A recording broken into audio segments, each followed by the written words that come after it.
José Luis Tapia, él es economista y profesor universitario. José Luis, buenos días. ¿Cómo estás, Pancho? Buenos días. Bien, como mencionaba, las elecciones en Alemania, como toda elección en un país importante, de gran envergadura económica, como es el caso de Alemania, tal vez la potencia número uno de Europa en este momento, son importantes de mencionar porque lo que suceda en un país como Alemania, en la Unión Europea, va a ser determinante, ¿no? Y lo que ha llamado la atención es que la CDU, que es el partido de centro-derecha, ha ganado, tiene 28.52%, pero lo que más llama la atención es que AfD, que es el partido, digamos, de más de derecha, un partido más nacionalista, ha doblado el porcentaje que había sacado en las últimas elecciones y tiene 20.8%. Es decir, la derecha en su totalidad tiene casi la mitad de los escaños en el Parlamento alemán. ¿Cuál ha sido tu impresión en realidad y luego tu lectura? Bueno, si las cosas siguen así como lo veo, que van a tener que hacer una coalición, yo creo que se va al estancamiento de nuevo. Al estancamiento. Sí, porque Alemania tiene un problema de recesión hace 2 años, 2023, 2024, con negativa contracción de su economía, y eso ha sido por las políticas estas verdes. Sí. Y las políticas verdes obligan a las empresas a contratar energías estas no renovables, dejando de lado lo más barato, lo más eficiente que era la energía nuclear. Le ha levantado sus costos, ha hecho que la industria automotriz empiece a sacudirse, no puede contra China. Sí. Y eso lo ha recesionado, o sea, se ha tumbado a la industria casi completamente, la automóvil. Claro que, como saben, Sí. sabemos todos, la industria automotriz alemana es de gran envergadura, ¿no? La mayoría de carros de lujo son alemanes. Entonces el desempleo ha aumentado y entonces viene la alternativa para Para Alemania, Alemania, que es ¿no? AfD, ¿no? Alice Weidel, creo que es la Ujú. señora, y le ha planteado una serie de, digamos, medidas, ¿no? Reducción de impuestos, lo corporativo, lo personal, etcétera, pero la observación está en la parte del comercio internacional. Está aplicando lo del tema de Trump, ¿no? O sea, vamos a aplicar un proteccionismo para darle a la industria su nivel competitivo, y bueno, y todo el rollo proteccionista para alentar, digamos, la producción de más automóviles, etcétera. Sí. Entonces, ahí es donde yo veo digamos, la parte de la derecha, digamos, ¿no? Pero Ujú. como no va a gobernar la derecha, porque la han descartado, la han Ese es el sacado. tema, ¿no? Sí, La CDU y la AfD, que sí, deberían ser, al menos son como primos hermanos, o sí. deberían ser los aliados más evidentes, han decidido no juntarse, no por pedido de la AfD, sino porque la CDU y el resto de partidos quieren discriminar o quieren cancelar a la AfD. Sí, es Es un correcto. poco ilógico y poco, justamente, el término Realpolitik viene del alemán. No están Sí. ejecutando su propia doctrina. Y como esto tiene su carga, digamos, ¿no? Todo el pasado, lo asocian con el pasado Exacto. nazismo y todo eso.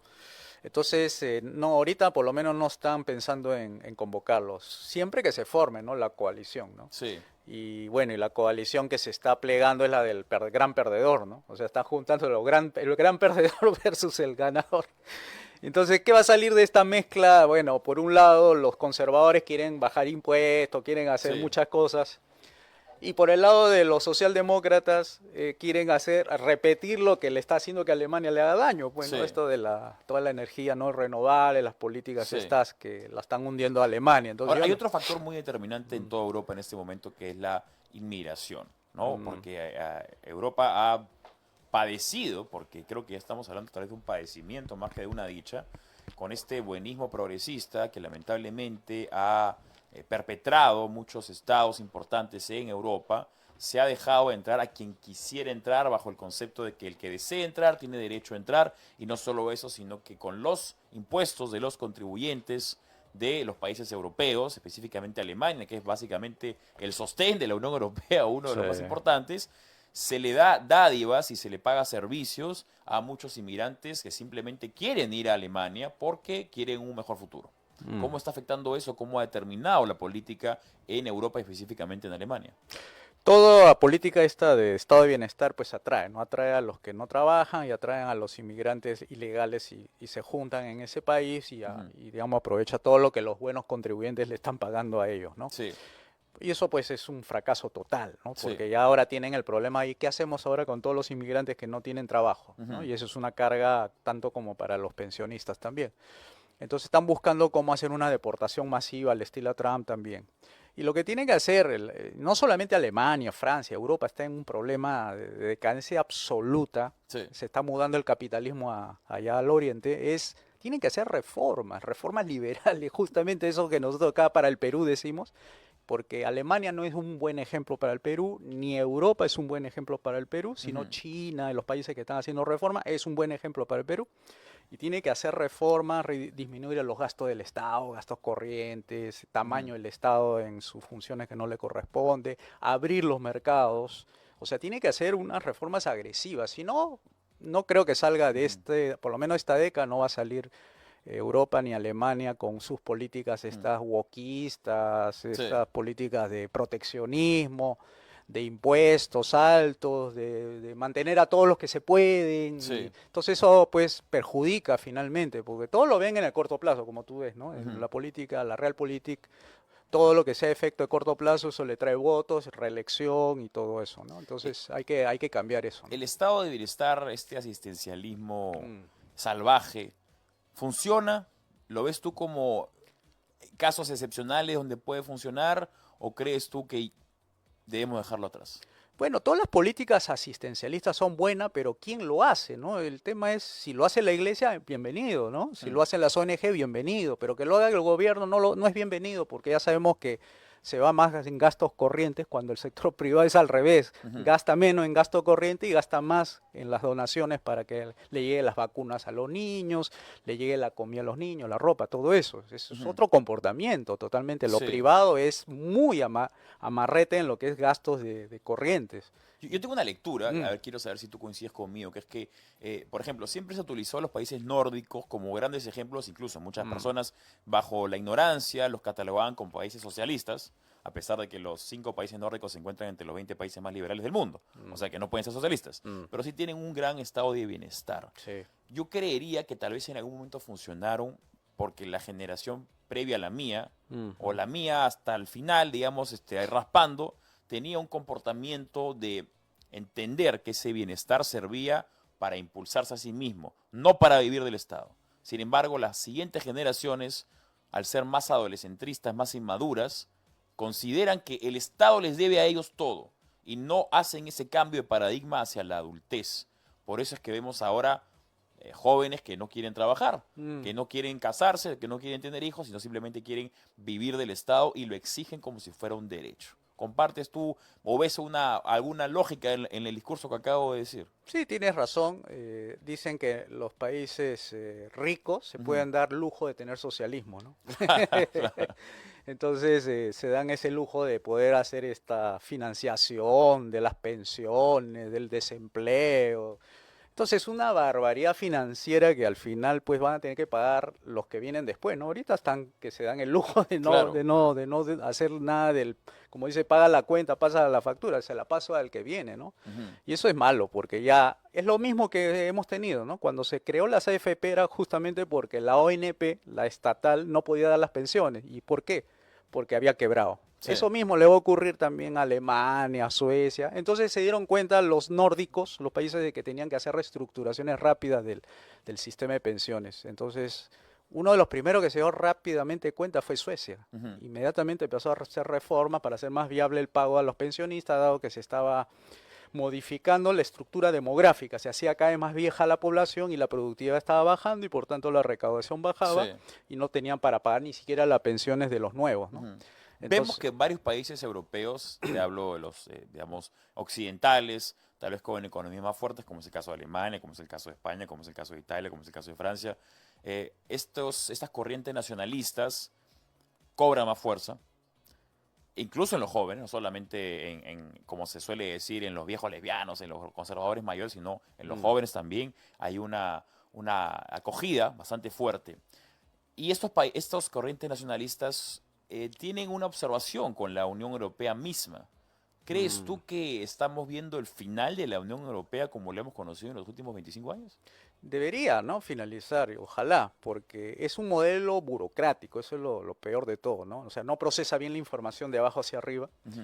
Y entonces tiene los problemas esto de que crece la burocracia y no crece los resultados, ¿no? Entonces están teniendo esos problemas y por eso que la gente votó el primerito de todo, tú sabes, ¿no? Inglaterra Se fue el el Brexit. Brexit, ¿no es cierto? ¿Y acaso se ha destruido el país?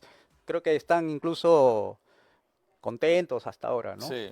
Entonces es igual, Alemania, ahorita, Alemania y Francia son los que sostienen la Unión Europea. El resto de Ujú. países son pilotos o hay satélites, pero que no dicen nada porque ellos viven de lo que le da Alemania y lo que le da Francia, ¿no? Claro. Porque así fue Grecia, ¿no? Grecia había quebrado con su estado de bienestar y resulta que Alemania tuvo que pagar todos los desastres que hizo el Partido Socialista griego, ¿no? Sí.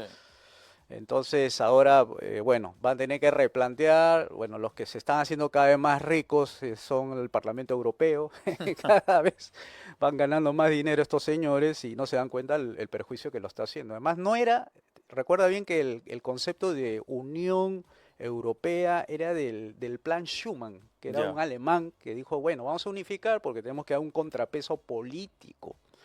Y acá el tema es que de lo político ha pasado a la economía y de la economía ha afectado a sus soberanías de las políticas públicas, en tanto que Alemania, uy, su política de energía verde, y Sí. se lo impuso a todos y todos están con problemas. Entonces ese plan Schuman tiene que retornar, o sea, es Mm. 1959, es el Tratado de Carbón y el Acero, que ese fue los primeros vestigios de la integración europea, ¿no? El Club de Roma, 1959, Mm. que era hacer un contrapeso a Estados Unidos, porque Estados Unidos después de la guerra se puso hegemónico y tenía que haber una voz europea para que hiciera Sí. ese frente, ¿no? Entonces se desvirtuó. El mismo Hayek dijo, bueno, si esto va a ser en la Unión Europea, no le veo mayores éxitos, porque es burocrático, y lo burocrático es gasto corriente, y gasto corriente pues no tiene producción al Ujú. final, ¿no? Entonces hay que retornar a las bases de lo que fue la integración europea. Es algo así como el caso latinoamericano. El caso latinoamericano empezó en mercado común centroamericano, o sea, 1959 también casi en paralelo con la Unión Europea. Y luego se empezó a trasladar esto con lo que se llamaba antes el ALALC, el Área de Libre Comercio de las Américas, que lo impulsó John F. Kennedy con la Alianza para el Progreso, Ujú. para tenerlo todo unificado y no verlo como patio trasero a América Latina, sino verlo como un socio comercial, ¿no? Después las corrientes progresistas, estructuralistas, cepalinas, desvirtuó eso y lo convirtió en lugar de área de libre comercio de las Américas, se convirtió al área de la integración latinoamericana, ALADI se llamó. Ya. Y ahí vino, se desvió ahí con Previs, CEPAL, y ahí se formó la Comunidad Andina. Ujú. Pregunta tú si la Comunidad Andina ¿Qué ha hace? logrado ¿Qué hace? ¿No? O lo sea, que prometió, la integración latinoamericana, moneda común, todo eso lo que habían hablado de los tenemos ahí burócratas y se quedó en parlamento, nada. parlamentarios andinos y los peruanos no tenemos idea de qué 50 están haciendo. años, 50 años de Sí. Comunidad Andina. Ahora, lo sucedió en Europa, no Mm. solamente con estas elecciones en Alemania, sino con este cambio de paradigma hacia una política más nacionalista o más proteccionista. ¿Qué efectos económicos puede tener el Perú? Primero que eh, si yo te pongo a ti una barrerita para que no me vendas, tú te vas a resentir conmigo. Entonces tú vas a hacer la retaliación, lo que se llama la represalia, Sí. ¿no? Tú me haces eso, yo te hago a ti lo mismo. Y eso es como el preámbulo a una guerra. Cuando hay guerras, siempre el interdecno ahí entre un periodo de bélico y el comercial siempre comienza por lo bélico comercial. Ujú. Entonces se empiezan a resentir todos los socios. Ah, tú le hiciste a mi amigo socio comercial, yo también te hago a ti Te lo hago lo mismo. mismo. Y se empieza a expandir. Por Sí. eso que ese mal ejemplo pues de Trump, de hacer eso, le está también ocurriendo a Alemania y así todo el mundo se va a empezar a defender como si el comercio fuera algo malo, ¿no? Ujú. Entonces, estamos en decadencia. Estamos O sea, en la parte decadencia. de Occidente está en decadencia total. Mm. Mira lo que hizo ahora último la votación de Argentina.